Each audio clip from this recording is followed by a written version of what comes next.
Gracias.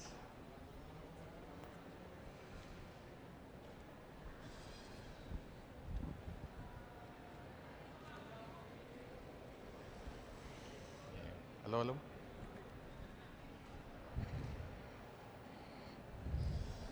Buenas tardes. Sé que es una franja horaria bastante compleja, ¿cierto? Pero le damos las gracias por estar acá en este momento y vamos a darle inicio a nuestro simposio de patología. Mi nombre es Walter Chávez, yo también soy médico internista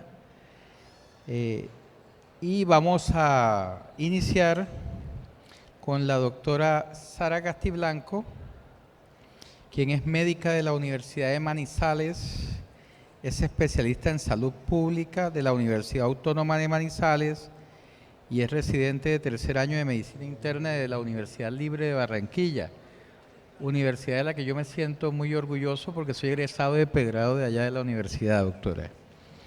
Con el tema albúmina en hepatología, una proteína multifuncional. Adelante, doctora.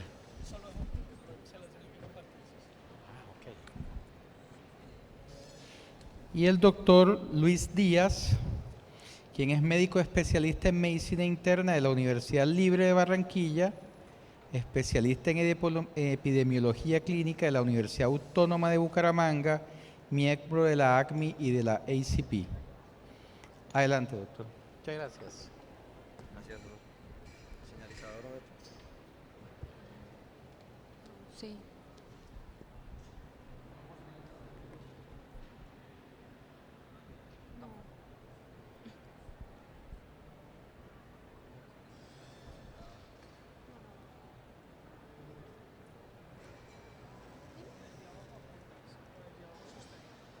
Con el de abajo a punto. Ah, ok. Me parece más difícil los dos acá. Los dos acá. Se ve mal, creo que mejor nos sentemos.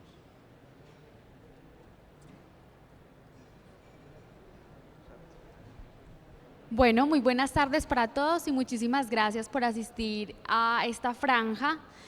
Nuestra charla se titula Albúmina en hepatología, una proteína multifuncional. Así es. Entonces, tenemos 4 tópicos a tocar de esta proteína. Primero hablaremos un poquito de los conceptos fisiológicos de la albúmina, algo de la historia y la producción de esta a nivel de tratamiento en humanos, los usos clínicos y farmacológicos, sobre todo en énfasis a la enfermedad hepática, que es la franja que tenemos a continuación. Y finalmente, unas conclusiones y algunos ensayos clínicos que están en curso. Bueno, entonces, entrando en materia, tenemos que la albúmina es una proteína que se descubrió inicialmente no en humanos, sino en otras especies, en animales, un siglo atrás, antes de que el alemán Gerardus Molder en 1837 la descubriera en humanos. Literalmente, albúmina viene del latín albumen, que significa clara de huevo, y es una estructura que está compuesta por 585 aminoácidos, tiene un peso molecular alto, de 66.5 kilodalton. Es la proteína que es más abundante en el plasma humano y que contribuye al 75% de la presión oncótica, y que se ha descrito que tiene ciertas propiedades subdivididas a nivel molecular o en bioquímica en propiedades oncóticas y no oncóticas. Las propiedades oncóticas son las que le dan esta particularidad de manejar casi el 75 o hasta el 80% de la presión oncótica, mientras que estas propiedades no oncóticas son, por ejemplo, bondades como ser antioxidante, como utilizarse como solvente o transporte para ciertas proteínas como grasas o hormonas esteroideas, e incluso para ser coadyuvante y transporte de fármacos. Además, tenemos propiedades inmunomoduladoras, antiinflamatorias, endoteliales, que bueno, a la luz de la evidencia en uso terapéutico en humanos, hay mucha discusión en ello. El hígado, que se cree que hasta ahora es prácticamente el que secreta de forma exclusiva la albúmina, produce aproximadamente 12 gramos al día, 40 de estas circulan en el plasma, el otro 60% restante está a nivel extracelular. Tiene una vida media de 20 días, pero en el suelo solamente de 16 a 18 horas. Y tenemos que tener en cuenta que últimamente hay estudios, sobre todo experimentales, que han ubicado que la síntesis de albúmina se ha encontrado en otros órganos como el páncreas, riñón, cerebro e incluso en retina, sobre todo en murinos. O sea que es un foco ahí de discusión. La historia es muy bonita, Sarita, y yo creo que a ti te gusta bastante. Sí, la historia siempre nos da detalles muy importantes de la medicina y pues la historia de la albúmina no es la excepción. La albúmina aparece en el marco de la Segunda Guerra Mundial, en 1941 para ser preciso, y se inicia la aplicación en humanos por voluntarios de la Universidad de Harvard. Ellos estaban buscando expansores de volumen que fueran estables y que fueran fáciles de transportar para poder ayudar a los pacientes generados por la guerra. Entonces aquí es donde empieza la aplicación de albúmina humana al 25% e inicialmente se usó para shocks masivos, politrauma, quemaduras, hemorragias, y después de su uso bélico, la Cruz Roja decidió entregarle el sobrante, el remanente, a 7 importantes farmacéuticas de la época para que encontraran otros usos y realizaran investigaciones de formas más profundas. Hay dos empresas que son patrocinadoras del Congreso, pero por conflictos de interés, por supuesto, no las mencionaremos. Entonces, bueno, ellos investigaron y pues lo evidente fue primero usarla para enfermedades que causaran hipoalbuminemia, como cirrosis, síndrome nefrótico. Y para 1977, el doctor James Toole, un famoso hematólogo de la época y experto en hemoderivados, decía que la seguridad de la albúmina era incontrovertida. Sin embargo, pues en la actualidad sabemos que se equivocó un poco, porque pues sí sabemos que la utilidad pues tiene ciertos riesgos. Pero entonces, ¿de dónde viene la albúmina? Bueno, muchas personas no saben que la albúmina viene de las transfusiones, pues de la sangre, ¿cierto? De las personas donantes, que la sangre total tiene hemocomponentes y hemoderivados, y que dentro de los hemoderivados encontramos la albúmina, las globulinas y los factores de la coagulación. Estos son mucho más estables, duran inclusive meses y años, y esta es la forma, digamos, natural y más frecuente de encontrar la albúmina. También existe una albúmina recombinante que se hace mediante ingeniería molecular. Se sabe que en el cromosoma 4 es donde se empieza pues a generar, y esta sí tiene más unos usos de transporte de vacunas y de transporte en otros medicamentos. Para uso terapéutico solamente está aprobada la de pues, obtención natural, la de obtención como hemodiderivado. Por eso el costo de ella es importante, y adicional a eso muchas veces se encuentra desabastecida. ¿Cuáles son las formas de presentación? Entonces, en el mundo encontramos dos formas de presentación. En nuestro país, la albúmina humana viene al 20%, también la podemos encontrar al 25%, y un frasco de 50 ml aporta 10 gramos de albúmina. Fuera de Colombia encontramos otra presentación, que es la albúmina al 5%, que un frasco de 250 se aporta 12.5 gramos de albúmina. Cada una de ellas tiene una indicación específica. La que aporta 10 gramos de albúmina, que es la que encontramos en nuestro país, es la opción preferida para el efecto osmótico y oncótico. Y la que aporta 12.5 gramos es la opción preferida para situaciones de hipovolemia.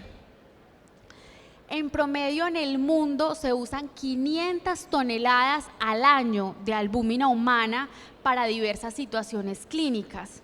Entre ellas las conocidas pues por la guerra, ¿cierto? El shock, las quemaduras, el politraumatismo, pérdidas de volúmenes importantes en grandes cirugías, la hipoalbuminemia, algunas cirugías de revascularización cardíaca, el SDRA, por parte del equipo de hemodiálisis en pacientes con falla hepática. Sin embargo, todas estas indicaciones son controvertidas y vienen en desuso. Tal vez la que nos aporta más evidencia es el uso en la descompensación de la cirrosis. Existen 3 complicaciones de la cirrosis que tienen indicación de uso de albúmina, que están aprobadas por la evidencia en tiempos cortos de administración. Pues una de ellas es la asociada a la prevención de la disfunción circulatoria post-paracentesis. Después de una paracentesis de gran volumen, el punto de corte que se usa actualmente es más de 5 litros, estaría indicada la colocación de albúmina. También se puede usar para la peritonitis bacteriana espontánea y para el síndrome hepatorrenal. Hay otras indicaciones en hepatología que son controvertidas y requieren más estudios, como lo son las infecciones extraperitoneales, el manejo de la citis no complicada y la encefalopatía hepática. Pero bueno, ¿cuál es la importancia y por qué se le ha dado foco y lupa a la albúmina pues en los últimos años, sabiendo que la tenemos desde la Segunda Guerra Mundial? Porque si ustedes ven en este reporte de la mortalidad en el 2021, que fue publicado en el 2024, en el contexto de pre y post pandemia, la enfermedad gastrointestinal ocupa el 5º puesto. Y acá separado por enfermedades y grupos, vemos como la cirrosis o la enfermedad hepática avanzada no está en el top 10 de las enfermedades, pero sí ocupa un importante puesto, en el top 15, por decirlo así. Se pelea el 11, el 12º puesto, y para el 2021 encontramos que estaba en el 12º puesto. Entonces aquí la pregunta es, ¿por qué viene en aumento la enfermedad hepática crónica? Y la respuesta es que la enfermedad hepática crónica ha aumentado principalmente secundaria a una entidad conocida como la disfunción metabólica a enfermedad hepática esteatóxica, por sus siglas en inglés MUSCLE-D, que antes se conocía como NOFLD. ¿Y por qué esto es tan importante? Inclusive es un problema de salud pública en la actualidad, porque se cree que el 25% de la población mundial padece MUSCLE-D.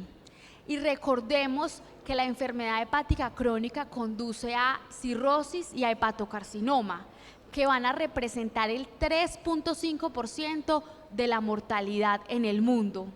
Entonces esto hace que aparezca como una lupa y un sitio de interés, un foco de interés en el uso de la albúmina como terapéutica para estas diferentes complicaciones.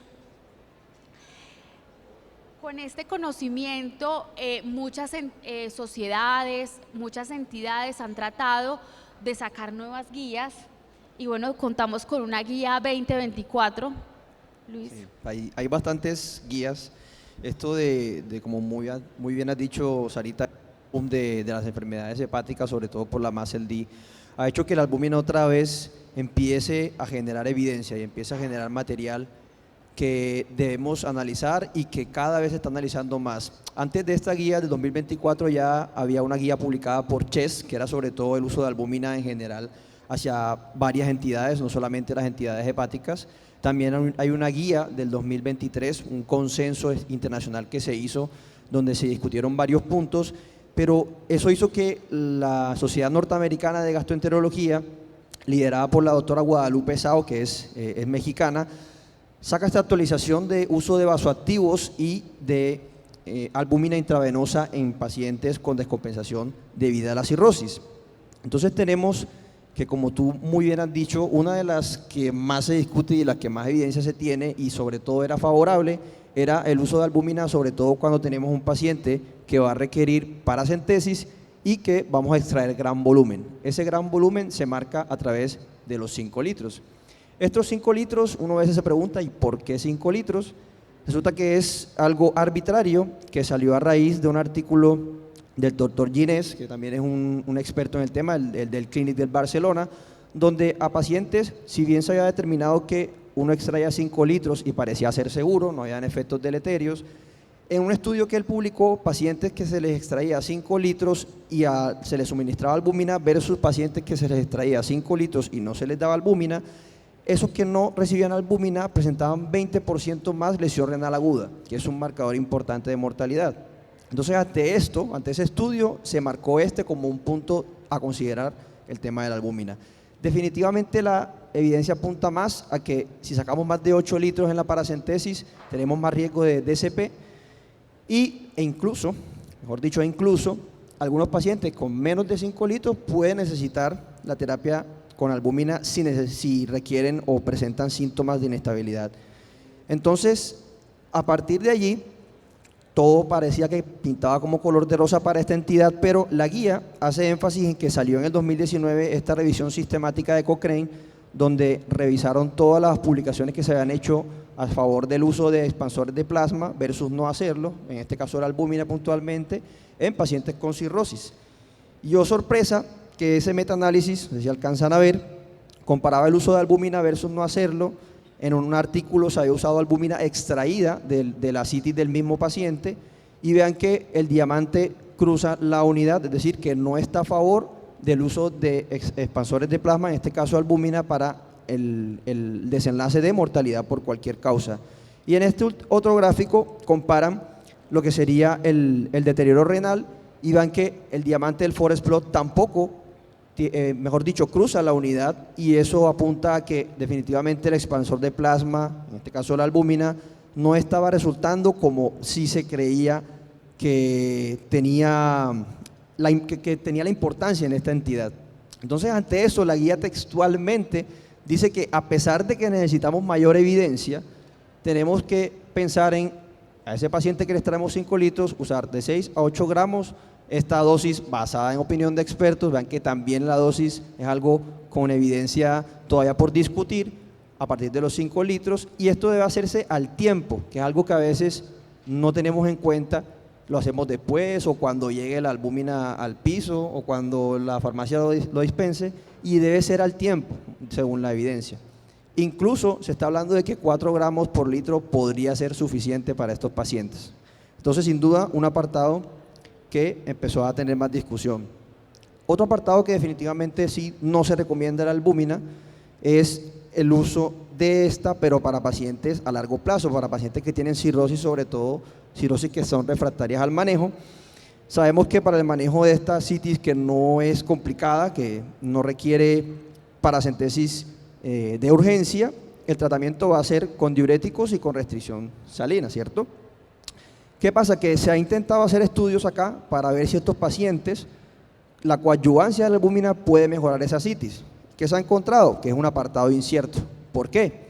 Hubo 2 estudios grandes, el ANSWER, que fue publicado en el 2018 en Lancet, donde se comparó y se evidenció que, al parecer, dosis de albúmina semanales tuvieron un mejor desenlace en cuanto a supervivencia versus no hacerlo en estos pacientes.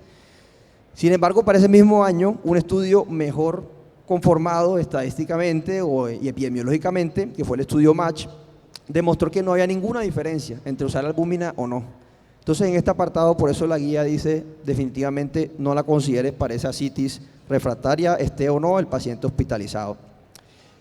El otro consejo de buena práctica, y vean que ellos lo dan como consejos de buena práctica y no como esas recomendaciones Gray de gran evidencia que vemos en las guías, es, como tú muy bien dijiste, Sarita, la peritonitis paterna espontánea. Muy importante para nosotros los internistas, el paciente cirrótico que llega a la hospitalización, pensemos en esta entidad. Si bien la clínica puede ser a veces sencilla, dolor abdominal, la sensibilidad a la palpación o el ilio, hasta 1/3 de los pacientes solamente llegan por alteración del estado de la conciencia, o incluso pueden desarrollar solamente lesión renal aguda, que en ellos es un predictor de mortalidad elevado. Ya sabemos que el diagnóstico se hace a través de la paracentesis, una extracción de un líquido acítico, y evidenciando que hay más de 250 polimorfonucleares.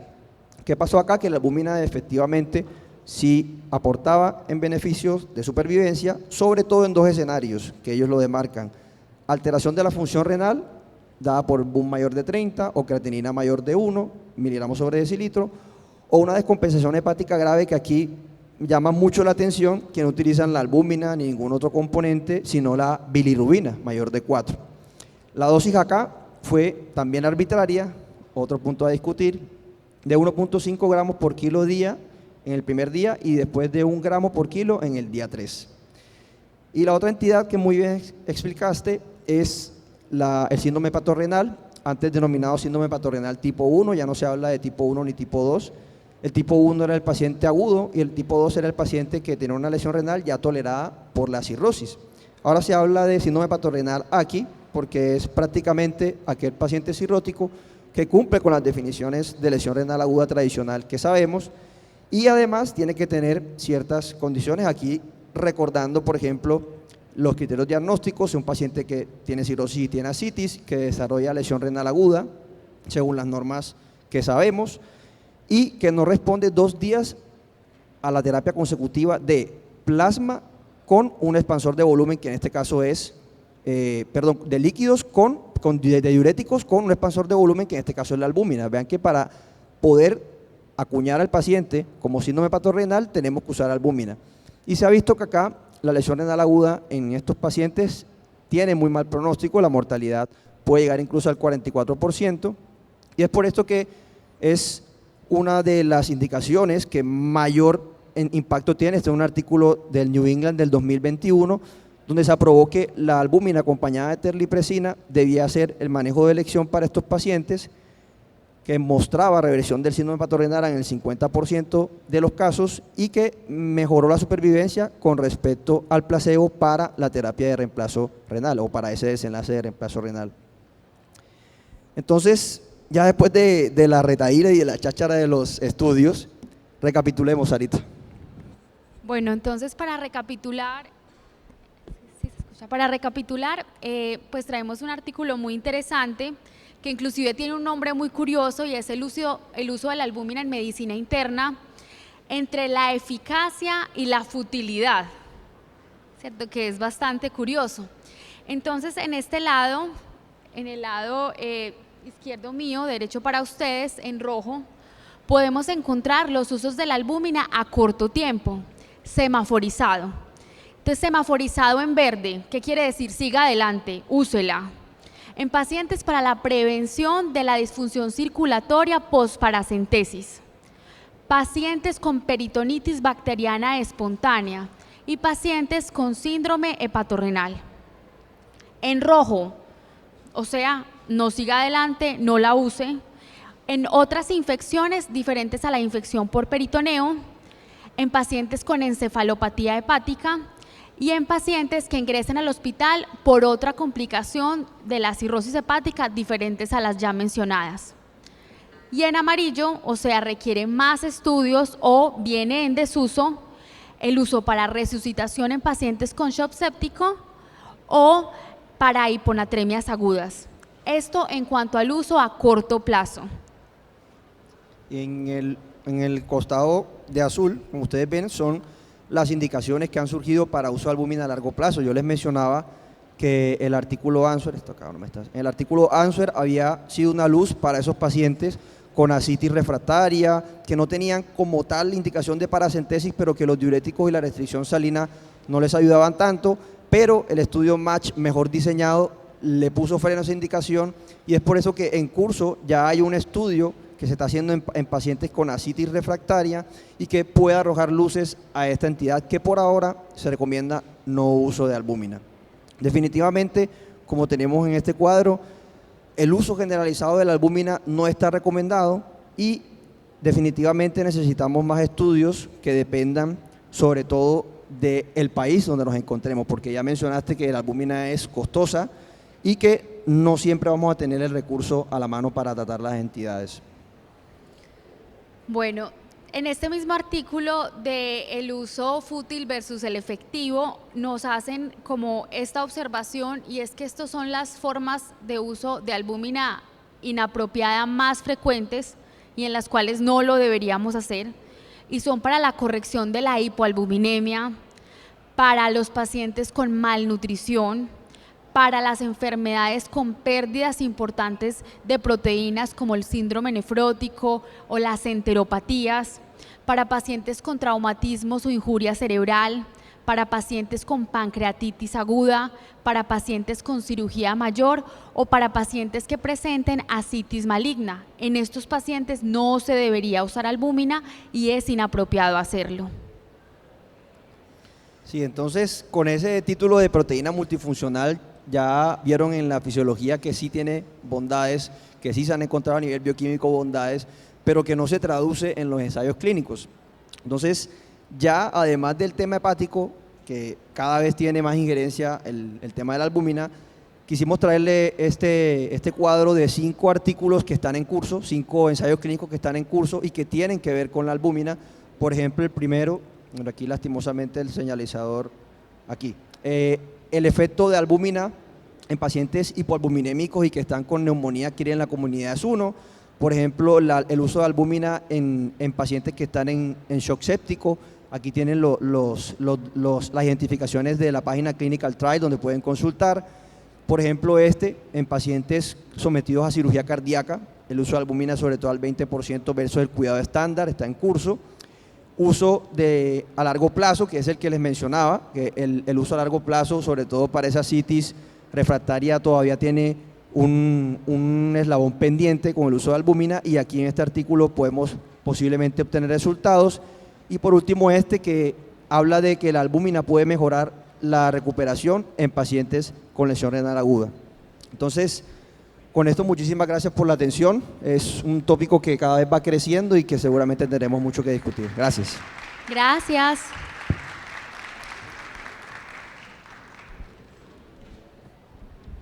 Doctora Sara, doctor Luis, excelente conferencia, muchas gracias.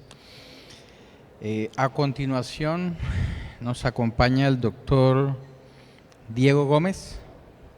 El doctor Diego Gómez es especialista en medicina interna, es gastroenterólogo, es hepatólogo y hace parte del grupo de trasplante de la clínica Imbanaco de la ciudad de Cali. Con su presentación Colestasis, de la teoría a la práctica, recomendaciones. Muchas gracias. Adelante, doctor. Gracias. Bueno, buenas tardes. En los próximos 30 minutos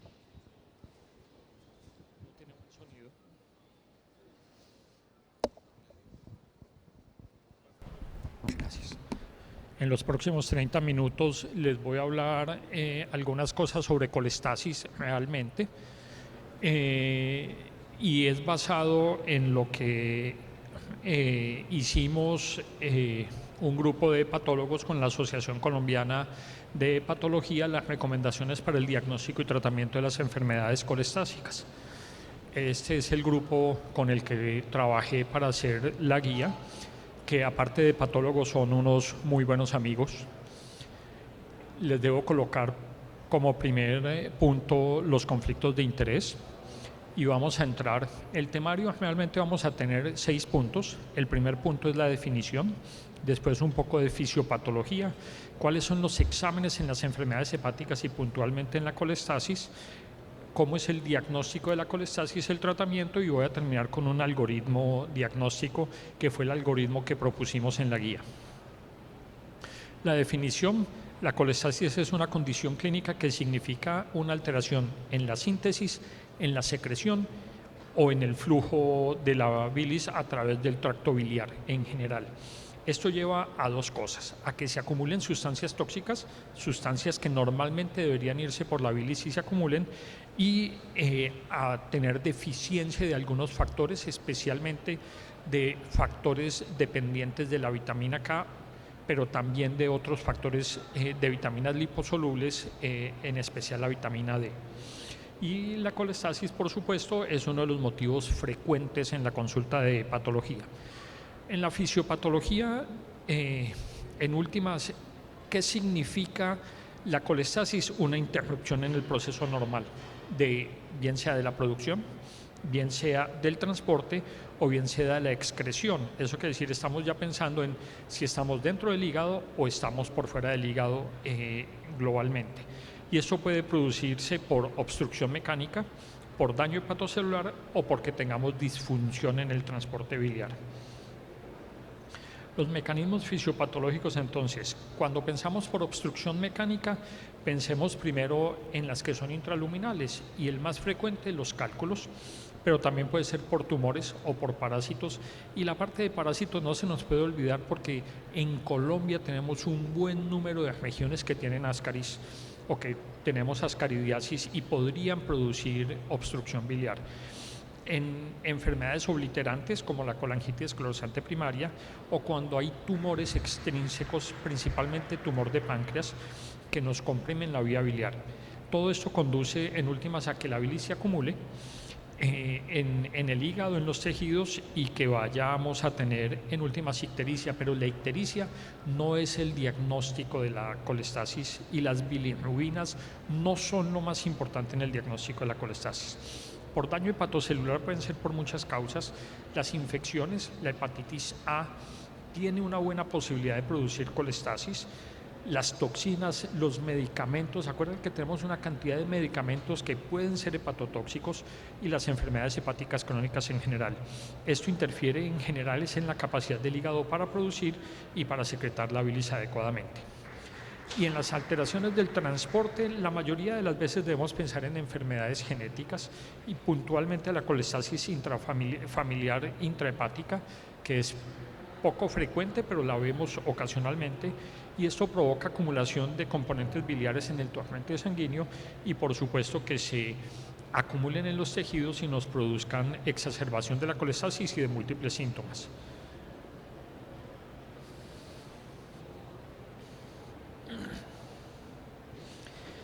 En la epidemiología, digamos que la epidemiología es muy variable en general y depende de la enfermedad a la que nos podamos referir.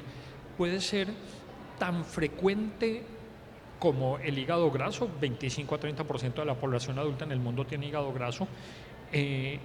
Puede ser frecuente como la colestasis del embarazo, o puede ser tan poco frecuente como la colangitis esclerosante primaria, y alguna que es desconocida realmente como la hepatotoxicidad. Existen muchos estudios de hepatotoxicidad, sin embargo estos estudios pueden ser variables por medicamento y puede ser variable por el país. Los países más juiciosos reportándolo nos muestran que hasta el 2% de la población puede hacer efectos hepatotóxicos con los medicamentos. Los países menos juiciosos como nosotros no tenemos reportes realmente de hepatotoxicidad. Vamos a hablar ahora de los exámenes y acuérdense de esto: la colestasis gira en torno a la fosfatasa alcalina.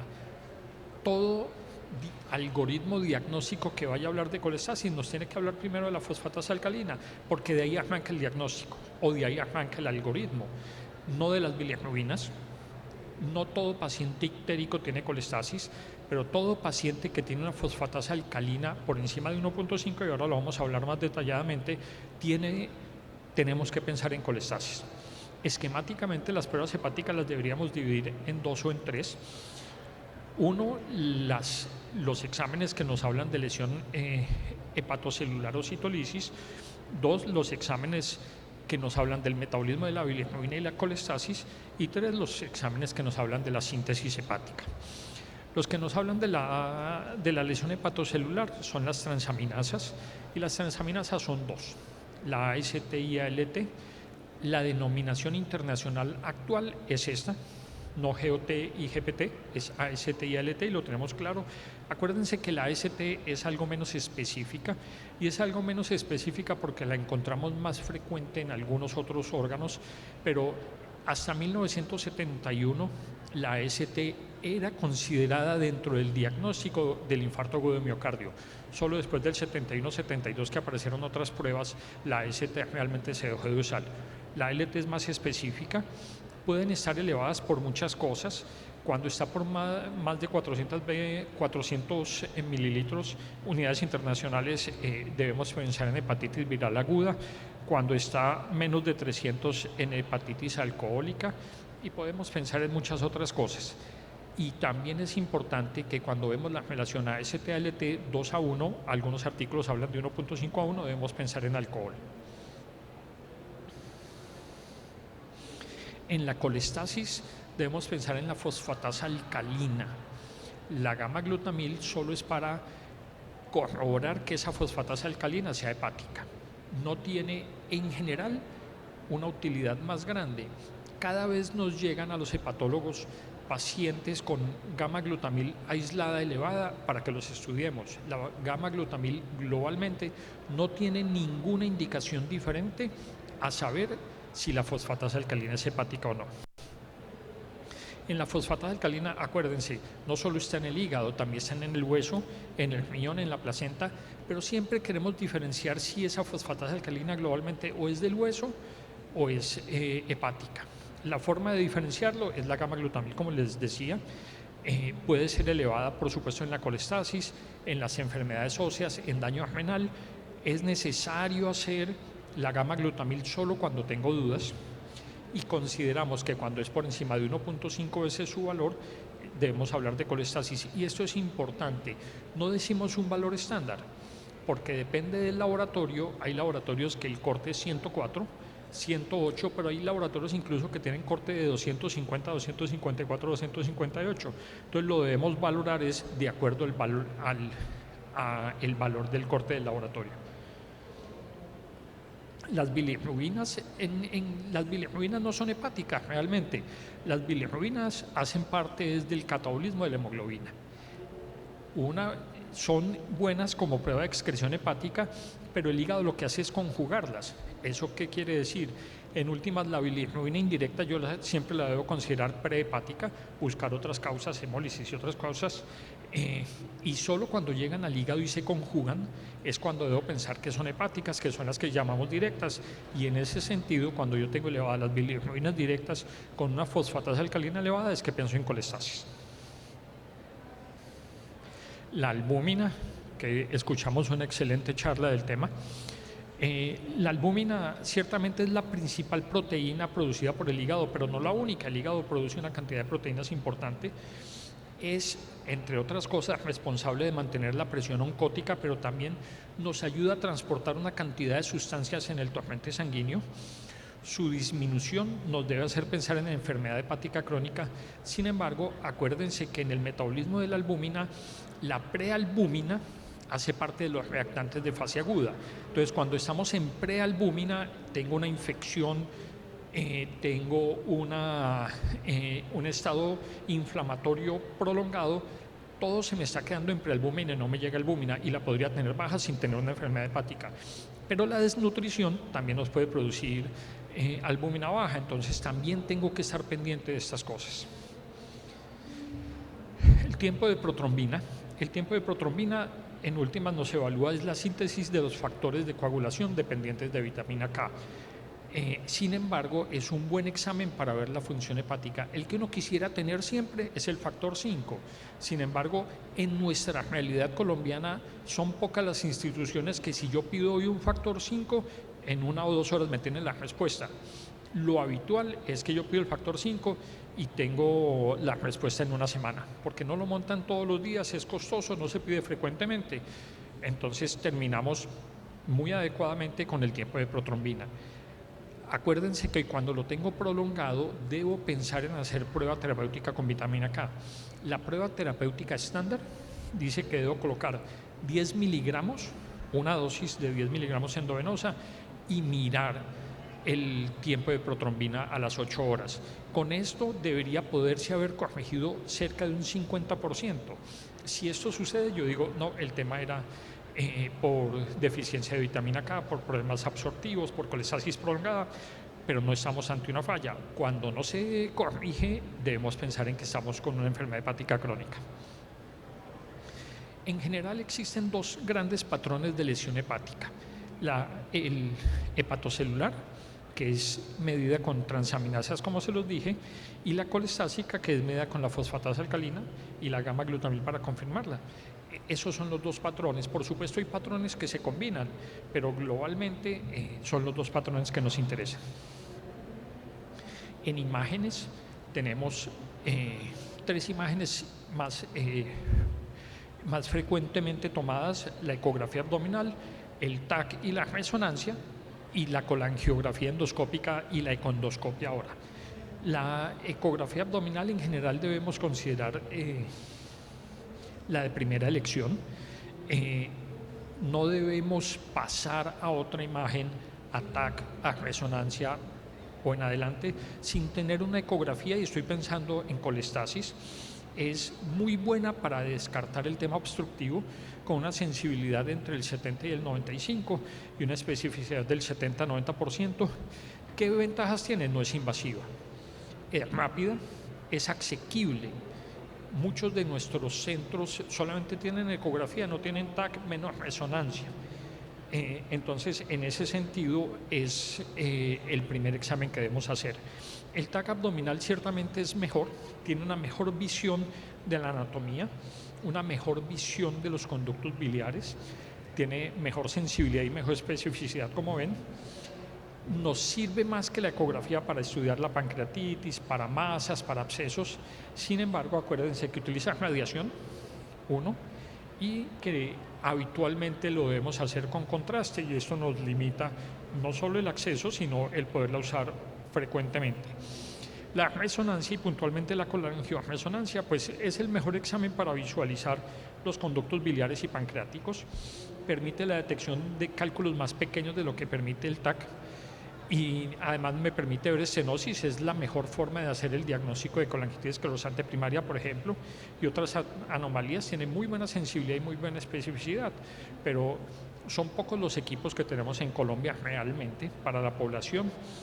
Y tiene la dificultad de que tiene contraindicaciones en algunos pacientes que utilizan dispositivos metálicos.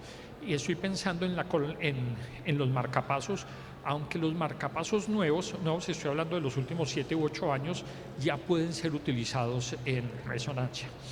No podemos dejar 2 exámenes sin hablar. Uno, la ecoendoscopia, que cada vez tiene más en boga en Colombia.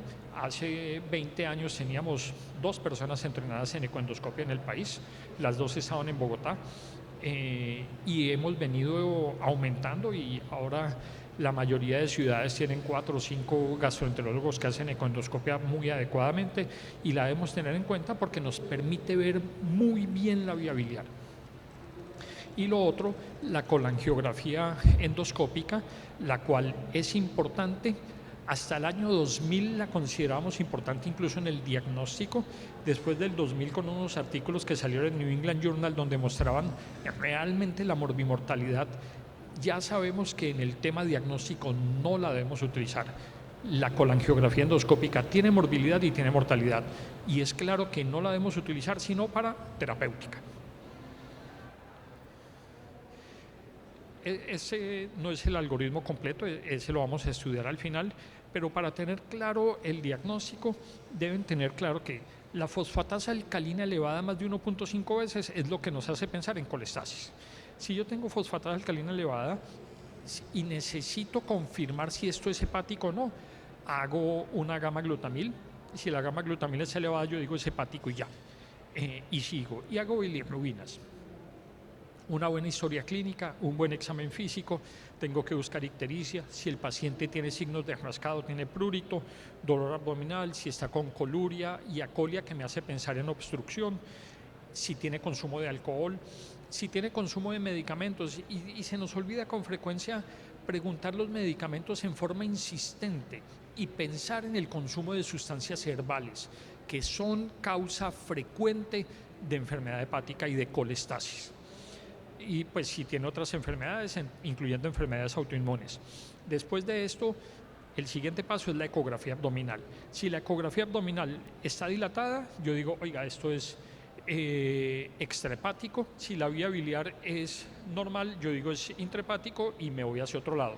Ahora lo vamos a ver con más detalle, esto es para esbozar realmente el diagnóstico.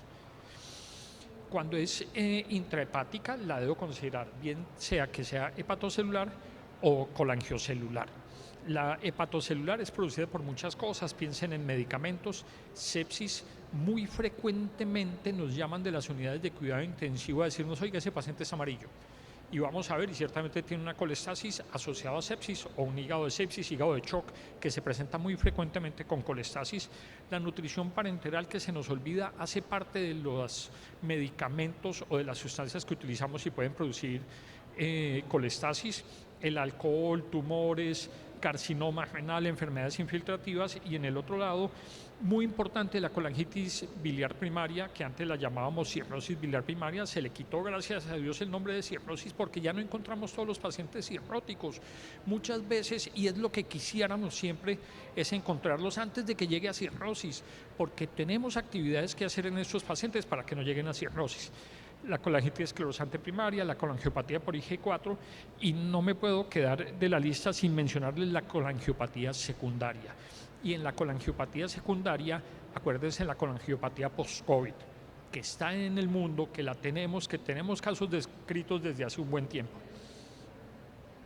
La colestasis por medicamentos, miren que la colestasis hepatocelular y ductular combina muchos medicamentos. La amoxicilina clavulanato está en los dos, la carbamazepina está en los dos, la azatioprina está en los dos. Hay muchísimos medicamentos, y este listado que les estoy presentando es un listado corto, pero hay muchos más medicamentos, y hay algunos que no conocemos, que son idiosincráticos, y en los herbales tenemos una cantidad impresionante. El diagnóstico lo dividimos en si es intrahepática o extrahepática. En la intrahepática, pues por supuesto las hepatitis virales, donde los pacientes tienen ictericia, malestar, y es más o menos sencillo de diagnosticar. Hacemos las serologías, muy ocasionalmente biopsias, si el paciente es cirrótico. El hígado graso a veces produce colestasis, aunque no es lo más frecuente.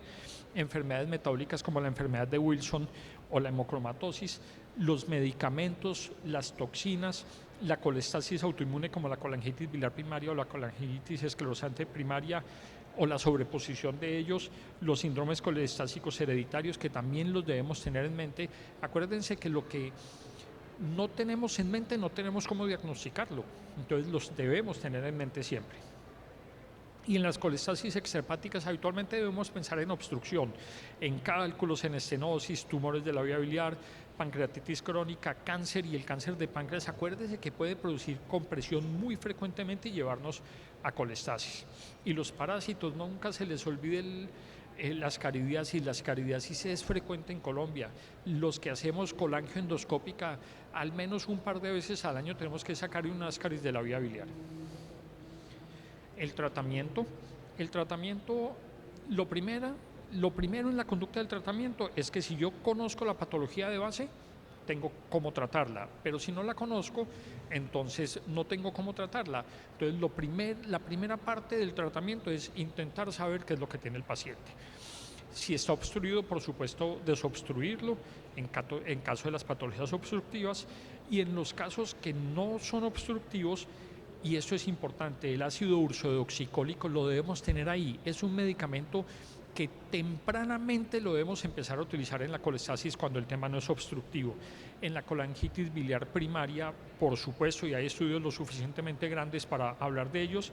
En la colangitis esclerosante primaria se utiliza, y en la colestasis por medicamentos cada vez lo utilizamos más. En la colestasis por sepsis hay algunos estudios que están describiéndonos, y de pronto a algunos médicos lo utilizamos más tempranamente, pero todavía no tiene una evidencia tan clara como para uno decir lo coloco en todos. Si estaba tomando algún medicamento, lo debo suspender. Si estaba tomando productos herbales, los debo suspender. Pero es que acuérdense que entre los medicamentos, entre que haya suspendido el medicamento y pueda aparecer la colestasis, pueden pasar hasta 6 meses. Eso quiere decir que tengo que preguntarle al paciente qué ha tomado o qué ha consumido en los últimos 6 meses. Si hay otras patologías, hepatitis virales, pues por supuesto el tratamiento antiviral. Si el paciente tiene una hepatitis autoinmune, pues por supuesto el manejo inmunomodulador o inmunosupresor. Y los pacientes con hígado graso, acuérdense del cambio del estilo de vida. Muy importante que pongamos a los pacientes a hablar del cambio del estilo de vida. Ni siquiera por hígado graso, es que con un 25-30% y algunos estudios que ya hablan hasta del 45%, debemos pensar en los cambios en el estilo de vida para la población general. Ya 1 de cada 2 o 1 de cada 4 pacientes con hígado graso es preocupante. En el tratamiento farmacológico, el objetivo es, 1, reducir los síntomas, y 2, evitar el daño hepático. Y si puedo revertir el daño hepático, importante. ¿Cuáles son los medicamentos que más suenan en el mercado o que más evidencia tienen? Bueno, el ácido ursodeoxicólico, ahorita vamos a hablar un poquito más de él. la S-adenosil L-metionina, la coleciramina, el ácido beticólico y los fibratos, entre otros. El ácido organoxicólico tiene una cosa importante.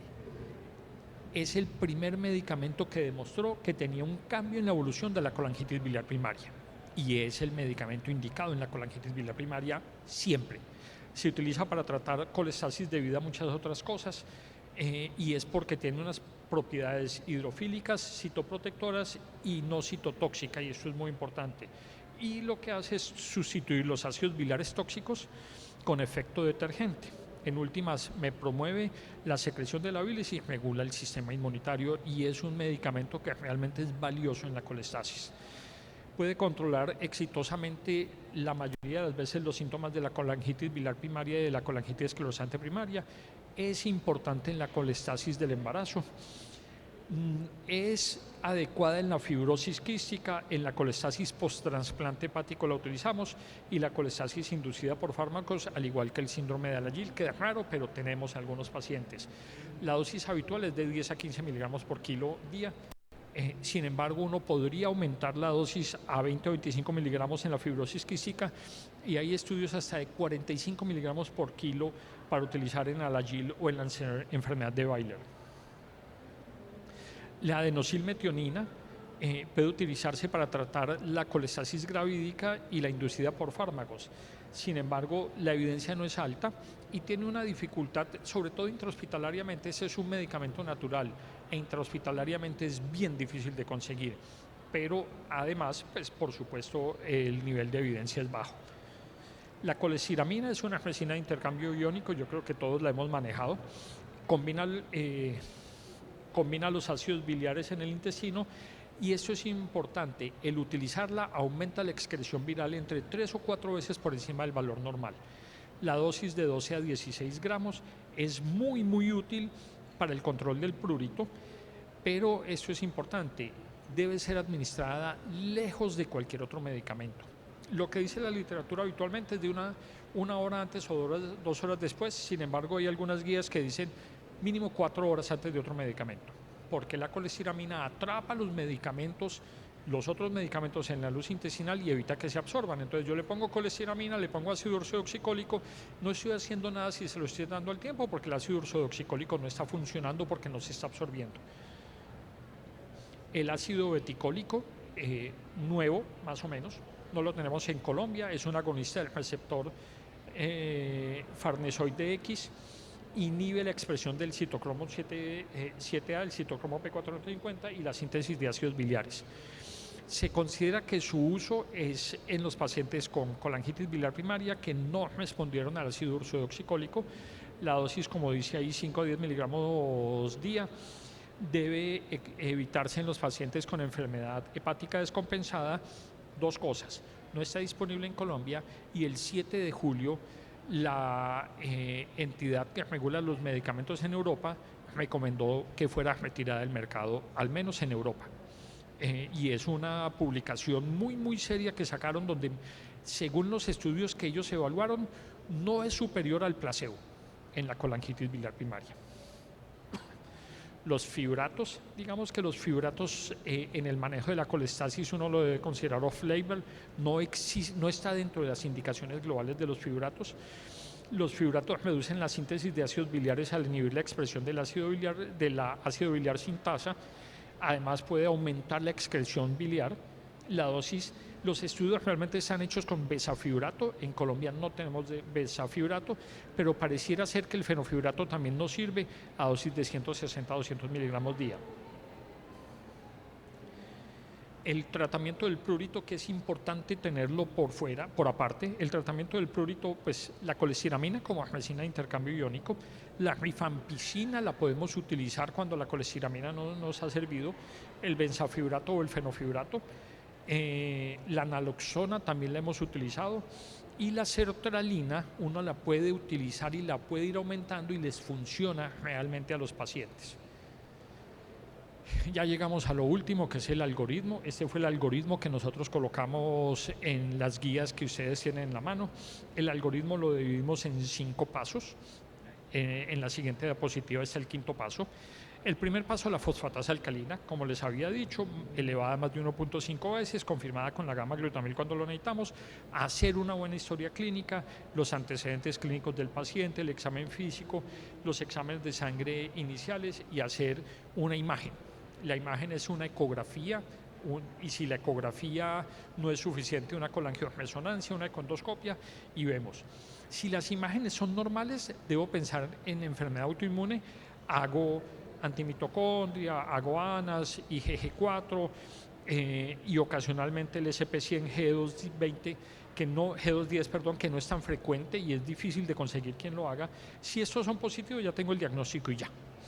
Si son negativos, entonces debo pensar, estoy ante una obstrucción biliar, pienso en hacer ecoendoscopia o todo es negativo y debo hacer biopsia hepática. Eso es por ese lado. Y si la biopsia hepática me da diagnóstico, pues listo, tengo el diagnóstico y ya. Bien sea que estamos en una colangitis biliar primaria, estamos en una hepatotoxicidad, lo que sea. Si la imagen es patológica, tengo el diagnóstico ya, bien sea que sea un tumor, bien sea que un cálculo, y pues lo resuelvo el diagnóstico y lo resuelvo de la forma en que deba resolverlo. Si tomo la biopsia y si la biopsia me da hallazgos específicos, pues ya tengo el diagnóstico. Sencillo. Si la biopsia es negativa o los hallazgos son inespecíficos, debo pensar, es inespecífico pero hay daño biliar, hay otros hallazgos, tengo el diagnóstico, tengo una colangitis esclerosante primaria, es probable que tenga el diagnóstico, o definitivamente no me apuntó para nada. Y si no me apuntó para nada, devuelvas el punto 1 y arranquemos de nuevo. Ciertamente, si en la colangioresonancia, en la econdoscopia vemos obstrucciones biliares frecuentes en Rosario, pensamos en una colangitis esclerosante primaria y pues ya tenemos el diagnóstico. El algoritmo es sencillo, es fácil de aplicar y nos permite, si ustedes lo ven ahí, lo tienen por pasos, no con los colorcitos que yo le coloqué, pero lo tienen muy claro por pasos y con eso vamos a lograr llegar a un diagnóstico más o menos adecuado. Lo que nos interesa en las enfermedades colestásicas es, oiga, piénsenlas, estúdienlas. Ustedes tienen un paciente con fosfatasa alcalina elevada, estúdienlo, no lo dejen solo esperando a ver cómo evoluciona. Muchos de estos pacientes son asintomáticos, pero si los estudiamos tempranamente tenemos cosas que hacer para controlarles y disminuir la posibilidad de que su enfermedad hepática vaya a avanzar. Ese es el grupo de trasplante hepático de la clínica Imbanaco con los cuales trabajo. En la foto hay el jefe de cuidado intensivo de toda la vida de cuidado intensivo de Imbanaco, que hace 4 años falleció por un cáncer de páncreas que nunca fue sintomático. Un día hizo dolor abdominal, se sintió mal, consultó, tenía un cáncer de páncreas avanzado, tenía una fosfatasa alcalina elevada, cuando uno ya hablaba con él elevada desde hace varios años y nunca le habían hecho nada. Una gran persona. Hizo todo lo posible, duró 3 años luchando con el cáncer de páncreas, haciendo de todo porque él quería vivir, pero igual lo cogimos muy tarde. Mil gracias.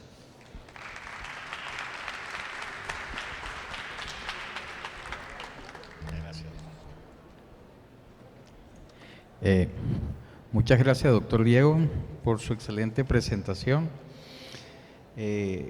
A continuación, el doctor Roberto Parodi, de Argentina, es doctor en medicina, director de la carrera de posgrado de la especialización en medicina clínica en la Universidad Nacional de Rosario, es profesor adjunto de la Cátedra de Clínica Médica en la Facultad de Ciencias Médicas de la Universidad Nacional de Rosario y coordinador del Servicio de Medicina Interna y del Hospital Universitario del Centenario de Rosario, con su disertación Infecciones en el paciente con cirrosis. Adelante, doctor.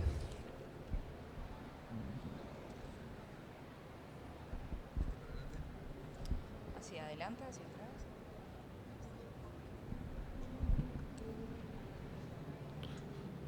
Muy buenas tardes.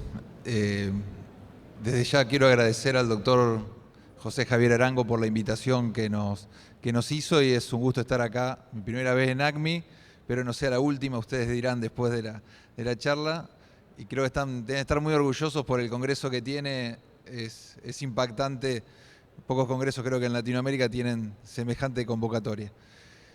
Voy a tratar en los próximos minutos de discutir este tema, que es un tema muy del internista, del hospitalista, y que nos hace la tarea todos los días. Esta es nuestra agenda. Vamos a hablar un poco de la frecuencia y el impacto de la infección en pacientes con cirrosis, la PB, la peritonitis bacteriana espontánea como su infección paradigmática, las complicaciones y el problema actual de la resistencia bacteriana. Vamos a tratar de hacer un recorrido histórico del problema y cómo estamos hoy en día. Primero quiero transmitirle que cuando un paciente se nos interna con hepatopatía crónica, sospechamos está con infección, voy a tratar de demostrarle que es algo frecuente y potencialmente grave. Fíjense, si comparamos, en general los pacientes hospitalizados 5 a 7% están infectados, y si nos vamos a cirróticos ya alcanzan cifras 30-34% de pacientes con hepatopatía crónica van a tener una infección, y si sangra o tiene hemorragia digestiva, más frecuente aún que tengan una infección. Cuando hablamos de grave, la mortalidad, hay cifras que hablan de entre un 25 o 50%, creo que un poco exagerado, en trabajos más nuevos es menor, pero es claramente mayor al cirrótico internado no infectado o un infectado no cirrótico. Este trabajo es un trabajo publicado el año pasado, multicéntrico, varios hospitales de Argentina y Uruguay. Fue dirigido del Hospital Italiano de Buenos Aires, participamos de nuestro hospital, y para ver la gravedad que tiene esto, piensen que en pocas patologías, 1 de cada 5 pacientes cirróticos infectados que se interna va a fallecer. Cuando un paciente tiene una peritonitis bacteriana espontánea, imagínense que la sobrevida es de 9 meses y al año menos del 40% sobrevive. Entonces queda bastante claro la gravedad que tiene que un paciente con hepatopatía crónica se infecte. Este es un metaanálisis que juntó varios trabajos de infecciones y cirróticos, y fíjense cómo aumenta la mortalidad casi 4 veces con respecto a los no infectados. ¿Por qué se infectan los pacientes cirróticos? Nos podemos preguntar. En general está alterado todo el sistema inmunitario, cada componente, pero se destacan menor clearance bacteriano por macrófagos, menos capacidad de presentación de antígenos a los macrófagos, menos actividad fagocítica, hay disminución de la capacidad de ozonización que tiene el líquido acítico, y todo eso hace que sea muy susceptible a las infecciones. Va a depender también, muy importante, el grado de hepatopatía. Todos los trabajos, a mayor a mayor grado de hepatopatía crónica, más probable que sufra una infección y una PB como en este caso. ¿En qué infecciones pensamos cuando un paciente con hepatopatía se interna? La PBE, la peritonitis bacteriana espontánea, como número 1, y después difiere. Esta es una serie del Hospital Clínic de Barcelona, Fernández, una serie histórica que reunió gran cantidad de pacientes infectados.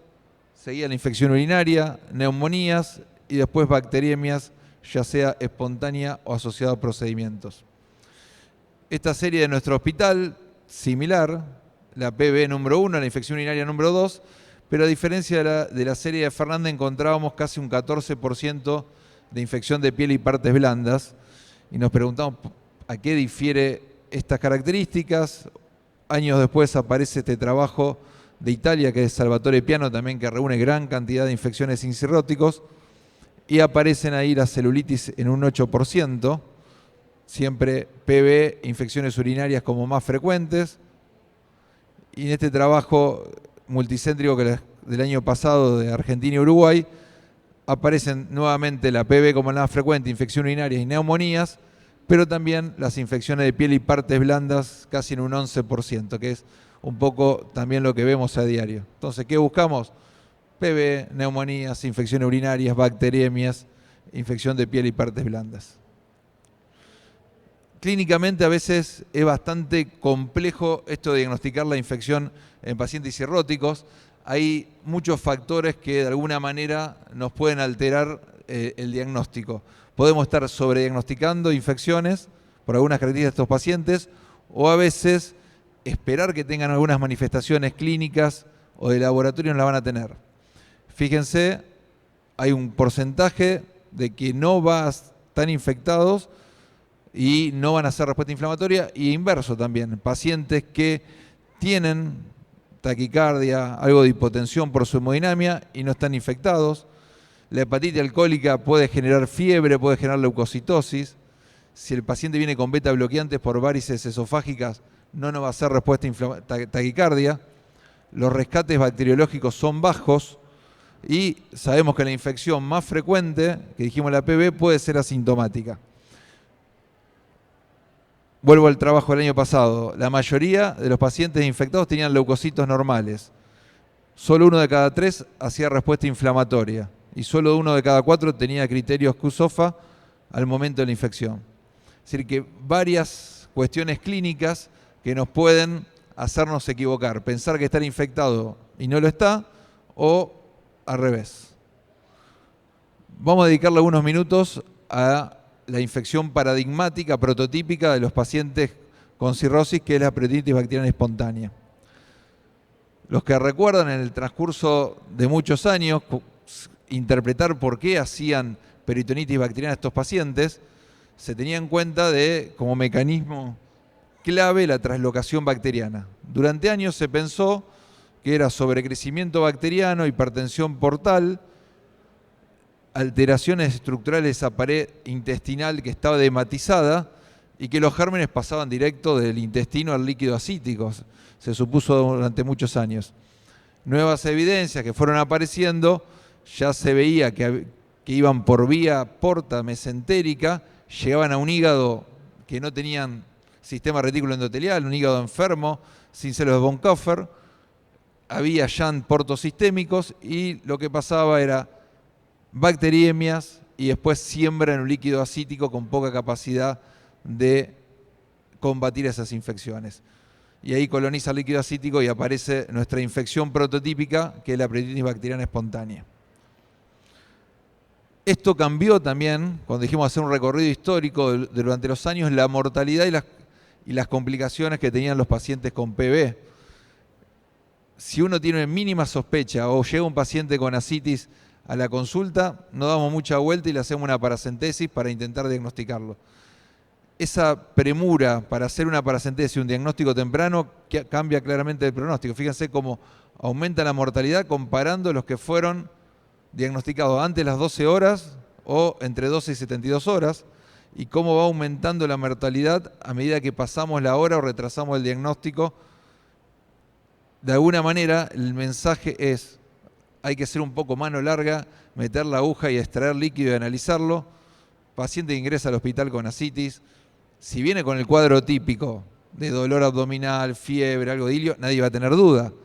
Pero con que tenga un empeoramiento, una encefalopatía, injuria renal aguda, o con hemorragia digestiva alta o signos de sepsia o shock, rápidamente tratar de hacer el diagnóstico, hacer la paracentesis. Durante años, bueno, los gérmenes eran fáciles. Nosotros decíamos, ¿cuáles son los más frecuentes? Los bacilos gram negativos intestinales, la Escherichia coli aparecía a la cabeza, poco menos gram positivos, y lo tratamos bastante fácil, una cefalosporina de tercera, en algunos casos seleccionados una quinolona, y se terminaba el problema. Parecía fácil, le hacemos la punción, más de 250 neutrófilos, ya tenemos la bacteriocitis, no autoriza tratarlo, se extracciona mínimo 5 días y en general nos iba muy bien durante muchos años. El tema de la albúmina ya fue tratado en la primera charla, excelente por cierto. El trabajo ya inaugural de la albúmina ya cumple 35 años, estamos hoy, que demostró sobre todo menos injuria renal, disminución de la mortalidad hospitalaria y la mortalidad a 3 meses. Esos resultados fueron como tan contundentes, agregarle albúmina a los antibióticos para tratar la PB, que durante muchos años no se puso en tela de juicio o se trató de reproducir resultados. Hubo algunos intentos, este es el trabajo de la doctora Mónica Guevara, que es una argentina que trabajaba en el Hospital Clínic de Barcelona, y otros mostraron resultados discordantes. Ahora, ¿qué hacemos en la práctica? Acá los doctores Sara y Luis Díaz, famoso Lucho Díaz. Yo dije, voy a estar con Lucho Díaz en la mesa. Digo, viene del Liverpool a la charla, es fabuloso. Bueno, en la práctica lo seguimos utilizando. Los doctores nos dieron luz verde a seguirlo utilizando en peritonitis bacteriana espontánea, sobre todo para evitar la disfunción renal. Si uno quiere seleccionar mejor a los pacientes, si tiene ya algo de disfunción renal o aumento de la bilirrubina, más fuerte la indicación porque hay un subgrupo con beneficio más demostrado.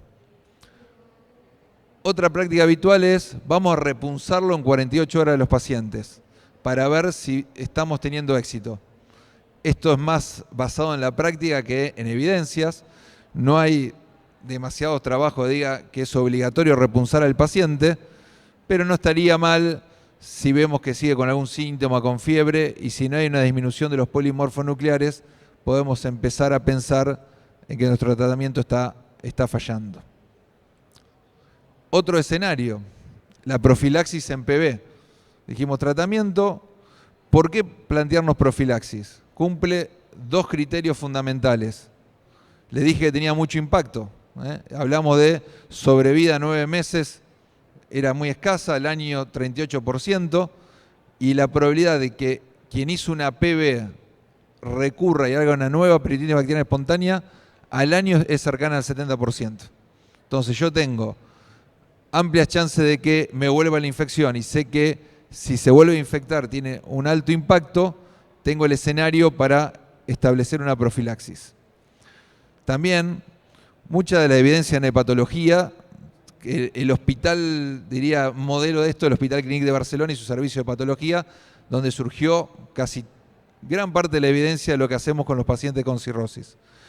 El doctor Ginés demostró en el año 90 que darle quinolonas a un paciente disminuía claramente la recurrencia de PV y sobre todo trabajos que se hicieron ya juntando unos cuantos y un metaanálisis, se ve que el riesgo relativo cae en un 35% de mortalidad en aquellos pacientes que reciben profilaxis a los que no lo hacen. Desde entonces queda establecido que aquel paciente cirrótico que tuvo una PV va a quedar de quinolonas de por vida o hasta el trasplante hepático. Y esto hoy no hay demasiada discusión. Otro escenario donde planteamos profilaxis, ya no a largo plazo, sino a corto plazo, son cuando internamos un paciente cirrótico con sangrado digestivo, generalmente sangrado de varices esofágicas, y por el periodo de unas semanas, 10 días, está la recomendación, también con una evidencia que uno puede discutir qué tan fuerte es, de darle cefalosporina de tercera generación durante un tiempo endovenoso en pacientes con Child-C. En general, cirrótico con varices que sangran suelen ser Child-C y hacemos esa profilaxis corta con ceftraxona, una cefalosporina de tercera generación.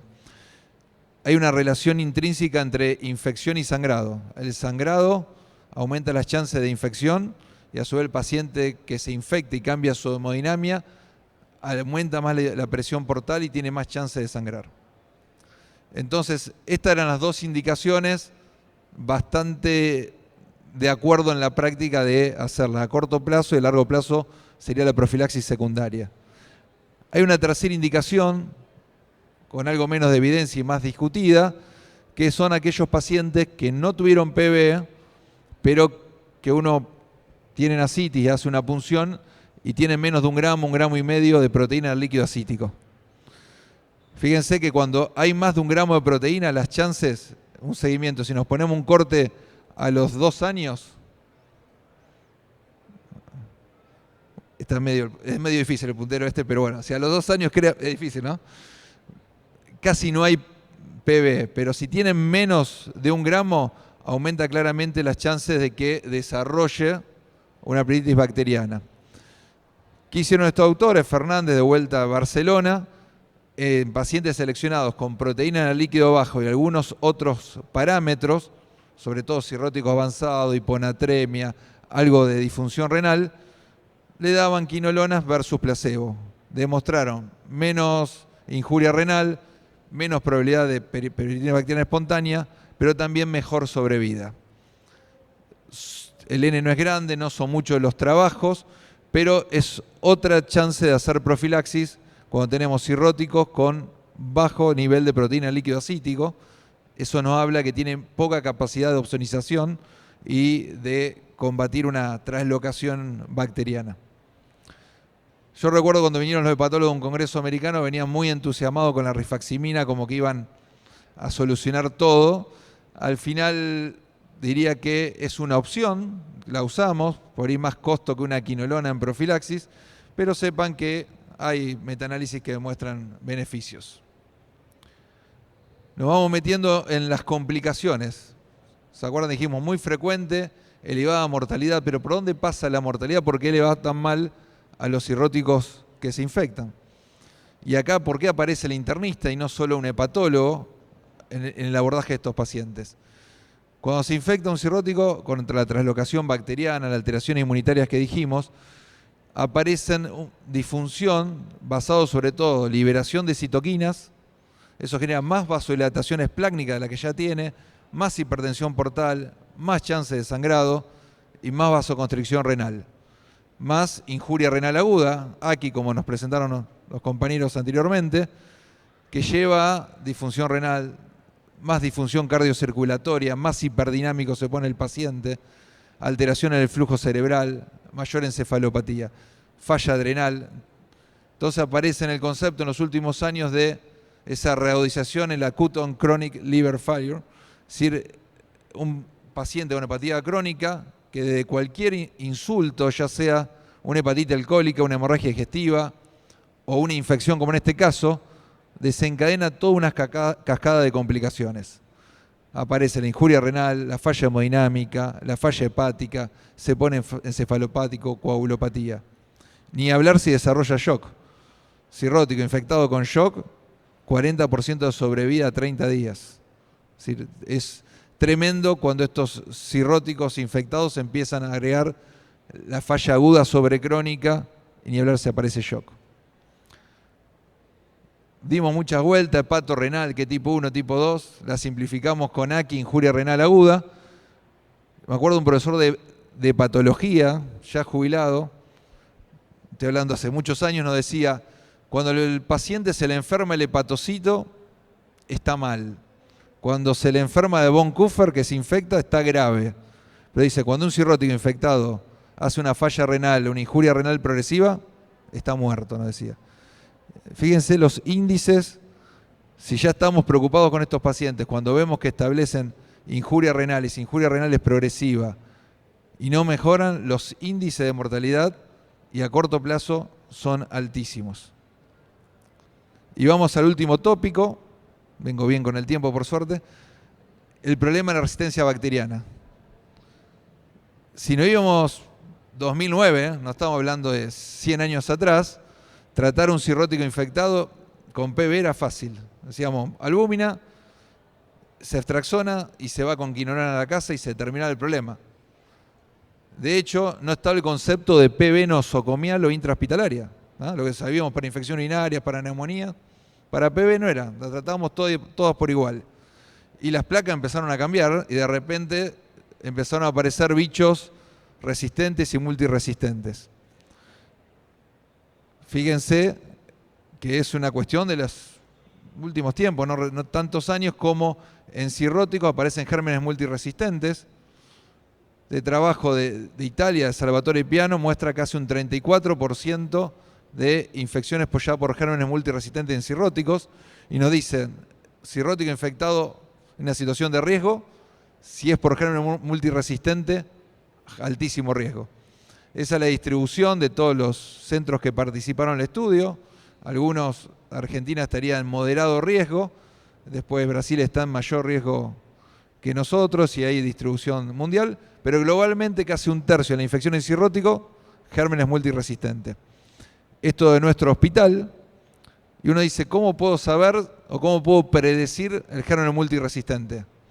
Claramente el sitio de adquisición de la infección.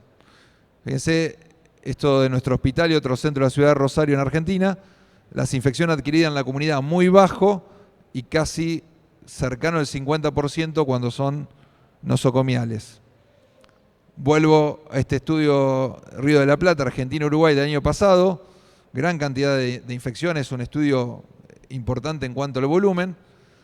Del total de infecciones, 103, es decir, casi el 21% era por gérmenes multiresistentes. Ahora, si nos vamos a infecciones con aislamiento microbiológico, ya estamos en un 40% de gérmenes multiresistentes. Sobre todo enterobacterias con BLE, con beta-lactamasa espectro extendido, y el estafilococo meticilino resistente. Ahí aparece el concepto de la PB nosocomial. Si su paciente entró sin ascitis o lo punzó y no tenía PB y lo desarrolló, los autores se pelean ahí 2 o 3 días después, tenemos una PB nosocomial y ya tenemos que empezar a pensar en cambiar conducta. Empiezan a cambiar los gérmenes, aparecen más gram positivos, no solo la Escherichia coli del que viene de la comunidad. Este estudio también de nuestro hospital, nuestro grupo, se presentó en el 2009 en la Asociación Americana de Enfermedades del Hígado, demostró que los gérmenes resistentes se asociaban más con falla al tratamiento, que no alcanzó significación estadística, pero que fallar en el tratamiento provocaba un aumento de la mortalidad, y así en análisis multivariado, la adquisición nosocomial, y cuando nos equivocamos con el antibiótico, aumentamos el riesgo de mortalidad.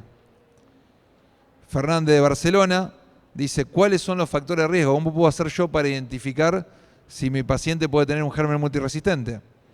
Adquisición en el hospital, que estuvo recientemente hospitalizado, usó en los últimos 30 días un beta-lactámico, viene con profilaxis con quinolona, esto en el estudio de Piano no aparece con significación estadística, o si ya tuvo en aislamiento previo un multiresistente. Entonces uno se empieza a preguntar, llega el cirrótico, tengamos una infección, una PB, ¿tiene algún factor de riesgo para tener multiresistente? De vuelta, trabajo de nuestro grupo, presentado en el 2012 en la Asociación Americana de Enfermedades del Hígado. Fíjense cómo el sitio de adquisición, comunidad, relacionado al sistema de salud o nosocomial, las curvas claramente dan más fallo en el tratamiento empírico, mayor mortalidad, mayor falla renal, uso previo de antibióticos y gérmenes resistentes según donde adquiera la infección. Algo similar al doctor Piano, muestran que el pronóstico es claramente peor en gérmenes multiresistentes. Mayor séptico, más necesidad de modificar el tratamiento, menos resolución de la infección y mayor mortalidad. Resumiendo, uno dice, ¿cómo hago para tratar infecciones hoy 2024?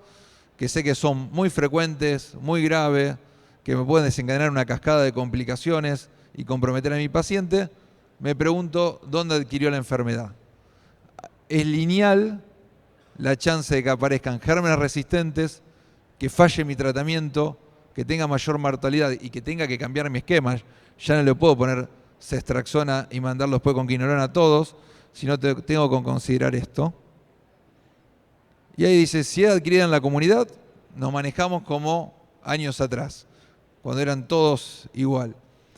Después, si es relacionado al sistema de salud, si el paciente está en shock o signo de sepsis, o hay factores de riesgo para multiresistentes, lo tratamos como nosocomial. Si no, lo podríamos tratar como si fuera de la comunidad. Y si va nosocomial, uno debería, de alguna manera, armar su espectro de antibióticos según la epidemiología de cada lugar. Si me preguntan qué usamos nosotros en nuestro hospital, y tenemos estafilometierre, usamos vancomicina y usamos piperacina tazobactam porque la incidencia de BLE es baja. En algún momento de epidemia nos dice, están subiendo los BLE y nos vamos a un carbapenén, ¿no? Pero bueno, si lo adquirió y es nosocomial o tiene factores de riesgo, ya no podemos empezar con cestraxona y después decir, mirá, vino, no respondió, se complicó, se puso séptico y ahora vamos por el amplio espectro. Piano lo demostró, de todas las variables, independiente de mortalidad, al mes de pacientes cirróticos infectados, la que mayor aumentaba el odds ratio era cuando me equivoco con la primera línea de antibióticos. Es decir, no es gratis. Empecé con este esquema, me equivoqué, no advertí la chance de multiresistente, es mucho más probable que al paciente le vaya mal. Para terminar, recordemos, complicación frecuente, las vemos todos los días los internistas, gran impacto en pronóstico y mortalidad, el aumento de la mortalidad, todo esto que hablamos de la cascada de la falla aguda sobre el hígado enfermo crónicamente, con encefalopatía, sangrados, injuria renal, el prototipo de la PBE y la translocación bacteriana como mecanismo patogénico clave. Y en peritonitis, recuerden que repasamos los escenarios de profilaxis, secundaria de por vida, a corto plazo cuando sangra, y a veces la primaria cuando tienen bajos niveles de proteína en líquido. Y en los últimos años, los cambios de gérmenes, problema de resistencia y falla en el tratamiento, y ahí uno preguntarse, como elemento clave, dónde adquirió la infección y si tiene factores de riesgo para guiar adecuadamente la elección empírica inicial, porque si nos equivocamos ahí, tenemos evidencia que es más probable que le vaya mal al paciente. Bueno, muchas gracias por la atención. Y me permito invitarlos del 2 al 14 de noviembre, que tienen ganas de viajar a Buenos Aires, está el Congreso de Sociedad Argentina de Medicina, así que serían muy bienvenidos si nos pueden visitar y llevar trabajos científicos. Gracias. Sí, señor.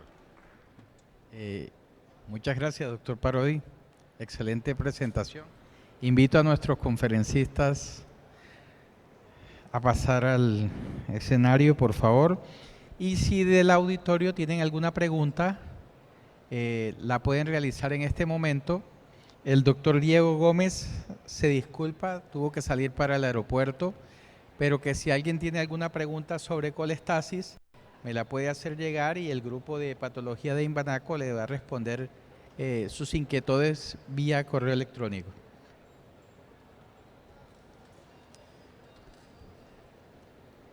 ¿Hay alguna pregunta? Gracias, doctores, por la charla. Muy interesante. Tengo una duda y es estos pacientes que no son la indicación de profilaxis clara, que es el sangrado varicial, de profilaxis con quinolonas, el sangrado varicial en pacientes cirróticos y el paciente que ya tuvo un episodio previo de PBE. Estos que no han tenido episodio previo de PBE, el nivel de albúmina en líquido acítico, usamos corte de 1.5 o de 1 gramo, porque he leído como esos niveles variables. Escuché bien la segunda parte, no la primera. Me pareció la primera era en pacientes que sangraban, ¿qué profilaxis le indicamos? No, eso ya tiene indicación clara, exacto. Sí. Pero los que no tienen una indicación en primaria, según el nivel de líquido, de proteína en el líquido. Exacto. Esto es recomendación de expertos, así que yo te podré decir 1 y él me dice 1,5. Te diría que tenga que estar por debajo de 1,5 seguro. Si uno quiere afinar más la puntería y no equivocarse cuando sean menos de 1 y buscar algún otro parámetro que sean hepatopatías avanzadas, Child-C, algo alterado función renal y bilirrubina, fue el grupo que un poquito más claro mostró el beneficio de profilaxis primaria. Ahora te hablo más de la práctica diaria. Son muy pocos los pacientes que uno tiene en profilaxis primaria, porque en general nos pasa que no lo detectamos en ese estadio, lo detectamos cuando hacemos una paracentesis y ya le diagnosticamos una neutrocitis y ya quedan en secundario. Algún paciente que se punzó y que tiene menos de 1, que está en profilaxis, sí, pero son contados. Es mucho más frecuente, ya te digo, cuando ya llega con la neutrocitis, la PB, y por ahí no te da el tiempo de pesquisar, porque si ya tiene menos de 1, estamos hablando de muy avanzado, con una hepatopatía, con un chali importante y que con altas chances que te haga una peritonitis bacteriana y no te dé tiempo a iniciar la profilaxis primaria. Pero 1, 1,5 serían, según los autores, no hay un punto que te diga, usa sí o sí 1,5 o 1.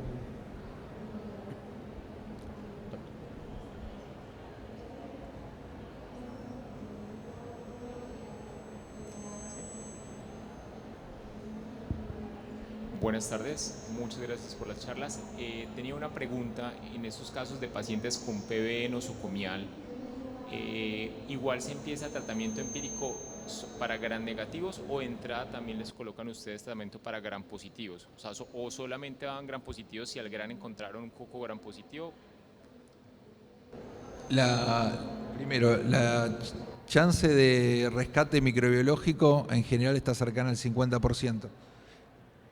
Hay algunos trabajos que demostraban más.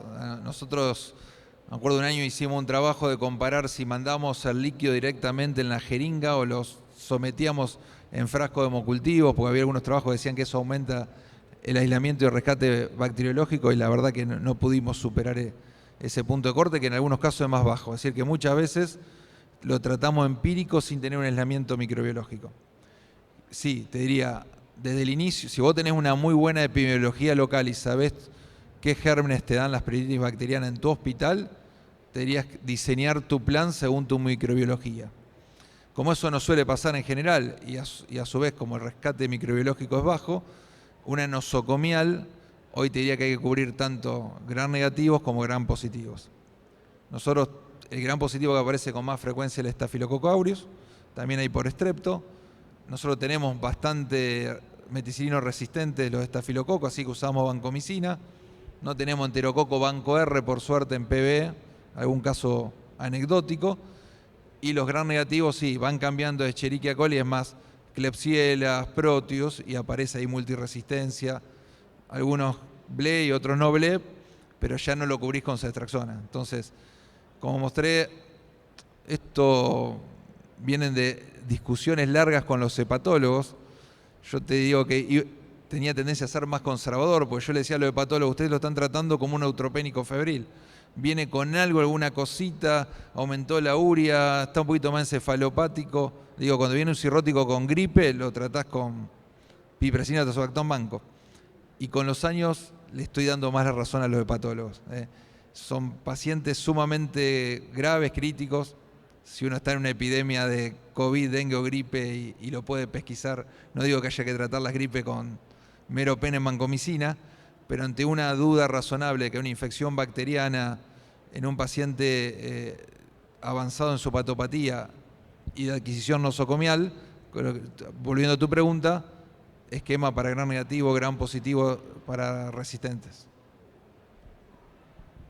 De acuerdo con el doctor Parodi, y complementaría, aparte de tener muy en cuenta dónde estás laborando, porque de eso depende mucho el tratamiento inicial, como dijo el doctor Parodi, es importante recordar que si no tenemos los neutrófilos o los polimorfonucleares en el rango de peritonitis bacteriana espontánea, es decir, mayor de 250, tenemos menos de eso, y se aísla en el cultivo algún germen, considerar que sea una denominada bacteriocitis, que en ese caso tendrías que mirar si definitivamente el paciente tiene una infección peritoneal o es otra infección. Entonces, si iniciaste tratamiento pensando que era una peritonitis bacteriana espontánea, las recomendaciones dicen detén el tratamiento porque eso prácticamente no es una peritonitis bacteriana espontánea, y busca de pronto otro tipo de infección. Y entonces eso puede ayudar a la presión selectiva en este caso si pensamos en un germen acítico.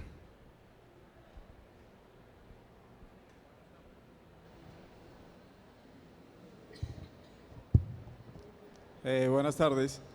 En cuanto al uso de la rifaximina para el manejo y la profilaxis de la encefalopatía hepática, las indicaciones y el uso durante cuánto tiempo en los pacientes que ya hicieron un cuadro de encefalopatía hepática. A ver, en mi hospital, digo, lo que hacen, voy a la práctica, los hepatólogos la usan bastante. Hay pacientes que tienen ese llamado encefalopatía mínima, que siempre están con algún grado, son sumamente sensibles, no van de cuerpo, no tienen catarsis, no sé, ¿usan van de cuerpo acá? ¿No? Ah, bueno, no tienen catarsis un par de días y ya se pone encefalopático. Algunos se lo dejan en forma prolongada, larga. No está estipulado si es de por vida, si lo tenés que hacer por una semana, pero sí, se utiliza.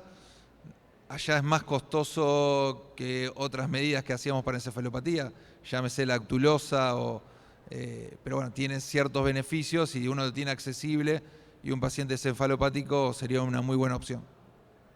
No te puedo contestar el tiempo exacto de uso porque es muy variable la práctica de cada uno, ¿tá? Pero y te diría que dependiendo más del paciente, ¿eh? Si el paciente tuvo un evento agudo, no sé, un sangrado y se puso encefalopático o algo que vos corregiste, podría cortar los tiempos.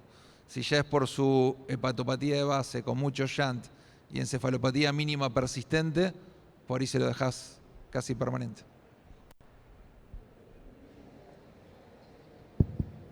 Felicidades por tan hermosa exposición, Roberto, y al panel también. Siempre es un placer escucharle a mi residente favorito. Quisiera ver tu experiencia con ceftaloxano tazobactam, que es una droga que ahora están lanzando en Paraguay, porque están tratando, sobre todo los terapistas, de ahorrarnos carbapenémicos en estos casos en pacientes que hacen superinterititis bacteriana espontánea. ¿Qué experiencia tenés en su utilización, dado que no hay regulación, o sea, no se necesita regular la dosis en los pacientes hepáticos? No tengo experiencia, estoy en un hospital público que requiere un montón de trámites de autorización. Sí usamos más ceftavibactam. Para uno, esto es con aislamiento microbiológico, con demostración de pan resistencia y como única opción, pero no tengo experiencia en ceftalo. Sí aparece, si vas a guías 2023, no son guías, son reportes de expertos, ya aparece como opción en nosocomiales, todos los listados de estos y un montón de antibióticos, muchos de los cuales no están accesibles, no sé cómo están acá. En la práctica, pues acá en Colombia, bueno, y en los hospitales en los que he estado, esos antibióticos se hacen guiados por antibiograma. O sea, ya una vez de pronto identificamos el germen con una resistencia pues tan específica, tocaría hacerlo guiado por antibiograma y pues la invitación es esa, tomar la muestra, ¿cierto? Y iniciar el tratamiento empírico, pero después con el antibiograma mirar si se puede descalonar o pues si es necesario aumentar el cubrimiento, también para hacer un uso responsable de estos antibióticos tan poderosos.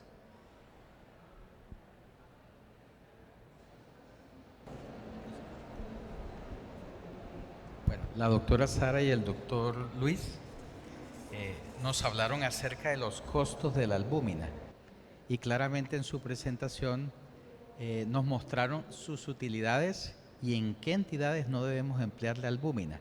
Pero el doctor también nos mencionó que hay algunos pacientes cirróticos descompensados que se benefician mucho más del uso de la albúmina que otros. Entonces, el uso es para todos los pacientes que ingresan con cirrosis descompensada, o en qué pacientes se podrían beneficiar más de ella o no. No, sin duda, lo que dijo el doctor Parodi y lo que mencioné en la charla es que si llega un paciente hospitalizado, muchas veces no va a llegar con el dolor abdominal, con el ilio, con la fiebre, sino que va a llegar solamente con una alteración del sistema neurológico. Es ahí donde tenemos que pensar en la peritonitis bacteriana espontánea, que fue el foco de la charla del doctor Parodi, y en este escenario los pacientes se benefician mucho de inicio antibiótico empírico, de acuerdo a donde uno trabaje, y el asocio de la albúmina. Y es uno de los escenarios donde mayor evidencia hay, además del hepatorrenal y de la ascitis, sobre todo cuando extraemos grandes volúmenes, que es a partir de 5 litros, es ahí donde hay mayor evidencia.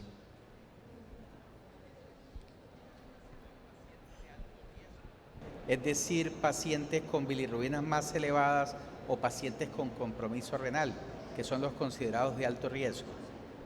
Tal cual, creo que estuvimos de acuerdo en el semáforo verde, que eran los pacientes con peritonitis bacteriana espontánea. Hay muchas otras indicaciones de albúmina que también estoy de acuerdo que no debería usarse y por el costo. Cuando tienen peritonitis bacteriana espontánea, ni hablar si ya vemos algo de disfunción renal o injuria renal aguda, más fuerte sería la indicación. Pero generalmente los pacientes vienen con todo ese combo de bilirrubina alta, hiponatremia, algo de injuria renal aguda, encefalopatía, entonces no se duda mucho. Sí, lo que hacemos en la práctica, el trabajo original es el año 99, usaba dosis muy alta albúmina. Nunca se hicieron trabajos comparando diferentes dosis de albúmina y no creo que se hagan. Y hay muchos centros que no usan la dosis original, que son varios frascos, otros usan un frasco al 20% cada 8 horas. Está muy de práctica de cada uno. Si vamos al trabajo original, 1,5 gramos kilo, después repetir a los 3 días, son dosis bastante elevadas, pero bueno, uno le gustaría tener un trabajo que compare diferentes dosis, cuál sería la mejor dosis para no malgastar tampoco recursos. No, quería puntualizar, en el caso de la peritonitis espontánea bacteriana, ¿cuál sería la dosis ideal de albúmina y durante cuánto tiempo? Bueno, como mencionó el doctor Parodi y en la charla de nosotros, sobre todo esos pacientes con alteración en la parte renal, creatininas elevadas y BUN elevado, o que tengan bilirubinas más de 4 miligramos por decilitro, la dosis es de 1.5 en el primer día y en el tercer día vamos a usar 1 gramo. 1 gramo por kilo de peso en el primer día y en el tercer día es la dosis pautada. No sé si hay alguna consideración en lo que usted piensa. No, tal cual. Esa fue el ensayo inicial del año 99 y después en la práctica algunos usan otros esquemas, pero vendría a ser al inicio sobre todo y son dosis bastante elevadas. Complementar que también mencionamos en la charla que estas dosis, como dice el doctor, son arbitrarias, es decir, así hicieron los estudios y así se han quedado. Seguramente tendrán que hacer más estudios y a medida que se vayan presentando más complicaciones, ver si se pueden hacer ajustes.